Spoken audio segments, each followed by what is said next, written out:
Hard work is not a path to wealth. It is the most elegant containment system ever built, because it makes the contained feel like they are making progress. The people running that system are not smarter than you. They simply understood one thing earlier, that effort and equity are not the same transaction. Effort earns income. Equity earns freedom. And the entire architecture of the working world was constructed to make sure most people spend their lives confusing the two. What follows is not about working less. It is about understanding why the harder you work inside a system you did not design, the more precisely you serve the people who did. Most people enter adult life carrying an assumption so deeply installed it never gets examined, that the relationship between effort and reward is essentially linear. Work more, earn more.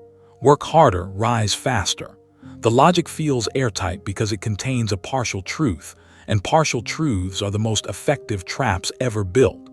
They pass every initial test. They survive every surface-level challenge. And they collapse only after years of sincere application, reveal that the reward they promised was never quite where the map said it would be. The linear assumption is not an accident. It is a feature.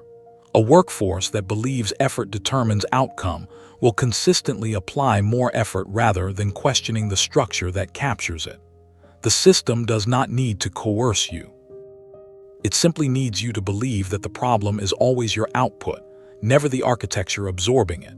Niccolò Machiavelli wrote that the prince who relies entirely on the labor of others builds on sand, because effort without ownership creates dependency, not power. He was describing political structure, but the mechanism is identical in financial life. When your income depends entirely on sustained effort, when the moment you stop, the money stops, you do not have financial security. You have a performance contract, and every performance contract has a clause you did not write. The first pattern is what happens when effort becomes identity. At some point in your development, working hard stopped being a tool and became a self-concept. The satisfaction of staying late. The quiet pride of being the person who never cuts corners. The subtle moral superiority that comes from grinding while others are not. These are not small things. They are the load-bearing walls of how many people understand their own worth. And load-bearing walls are the last thing anyone wants to examine. Here is what that costs you. When your identity is built around being a hard worker, any information that challenges the primacy of hard work feels like an attack on who you are, not a data point to evaluate. Your brain does not process it neutrally. It mobilizes. It finds counterexamples. It labels the alternative as lazy, naive, or applicable only to people with advantages you were not given. The belief survives not because it is true, but because dismantling it would require dismantling something you have spent years becoming. So it stays, and the gap stays with it. The second pattern is the security architecture that dependency builds around itself. A salary feels safe, not because it is safe, but because it is regular, and the brain processes regularity as safety long after the two things have separated. Predictable danger is still danger.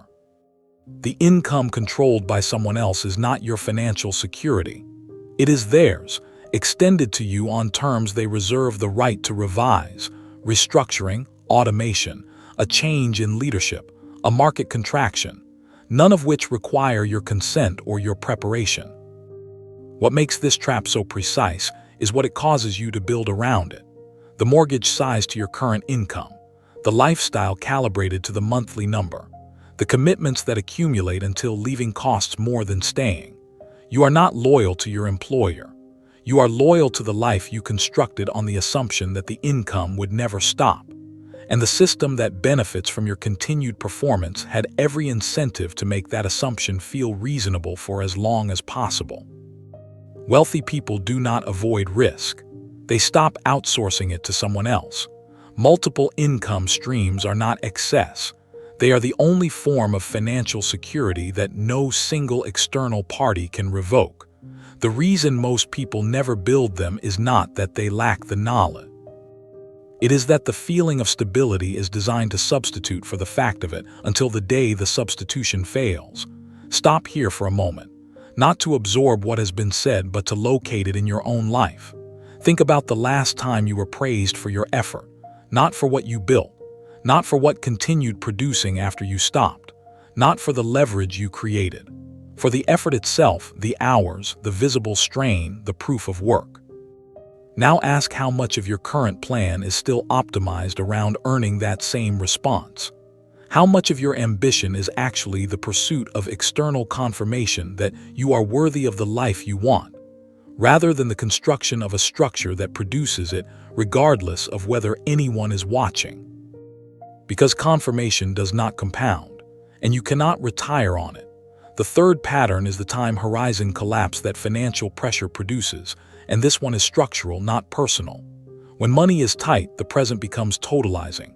Short-term survival consumes the cognitive bandwidth that long-term positioning requires. The monthly cycle, income in, commitments out, is not a budgeting failure. It is a cognitive cage, and it is maintained with precision, paid enough to function. Never enough to think beyond the next cycle. Compounding is not a secret. Every working person has heard the numbers. What they cannot access is the margin that allows those numbers to become a strategy rather than an abstraction. Time is the most powerful variable in any financial equation, and the system that keeps most people in survival mode is systematically removing their access to it. Not through conspiracy, through design. The gap between knowing how compounding works and being able to use it is not intellectual, it is structural. And it is the gap that most people spend their entire lives standing at. The fourth pattern is the imitation trap, and it is particularly dangerous for intelligent people because it looks so much like learning. Every generation produces visible winners. Their habits get documented. Their routines become content. And the audience applies those behaviors to completely different conditions and cannot understand why the results refuse to follow. Machiavelli was surgical on this point. Imitating the successful without understanding the conditions that produce the success is not strategy. It is cargo cult thinking wearing the clothes of ambition. The person who built wealth through a specific window of market timing, access to capital, or structural advantage in a particular decade cannot be replicated by someone applying the same surface behaviors in an entirely different context. The visible path is not the actual mechanism. And the most dangerous imitation is the one that feels productive. The morning routines, the reading lists, the marginal habits of people whose outcomes were determined by variables none of that content addresses. The question is never what the wealthy do. The question is what logic sits beneath what they do and whether that logic translates to your conditions, your leverage, your actual moment. That translation is the work. Everything else is performance. The fifth pattern is the waiting architecture, and this is where the previous four traps converge into their final form. By this point, you may understand the linear trap. You may see the dependency you have built. You may recognize the imitation, and you are still not moving. Because the mind that has absorbed this much discomfort without acting has almost certainly constructed a very reasonable, very convincing case for why now is not the time. Machiavelli identified this as the most sophisticated form of fear he encountered in leaders, not cowardice, but excessive prudence. The kind of caution that always finds another condition to meet, another risk to assess, another month to wait for clarity that never fully arrives. It does not feel like fear because it sounds like responsibility. It sounds like wisdom. It sounds like the kind of careful thinking that separates serious people from impulsive ones. And it produces nothing. Conditions never become perfect. They become sufficient briefly and then shift. The ability to move under uncertainty, to commit to a direction while knowing the direction may need to change, is not a personality trait. It is a trained response to the understanding that waiting for certainty is simply a slower way of staying exactly where you are. Every significant financial position anyone has ever built was started before the person felt fully ready. That is not inspiration. That is the only way it has ever worked. What the system produced in you was not a worker. It produced someone who believes that working hard enough, waiting long enough, and preparing thoroughly enough will eventually unlock the life that was actually available only to people who understood the game was different from the beginning. You were not failed by your effort. You were given a map drawn by people who had no interest in you reaching the destination. The exit is not more work. It is the moment you stop navigating by their directions. If something in this shifted the way you are seeing your own situation, not the theory, but the personal application, this channel is where that clarity goes somewhere.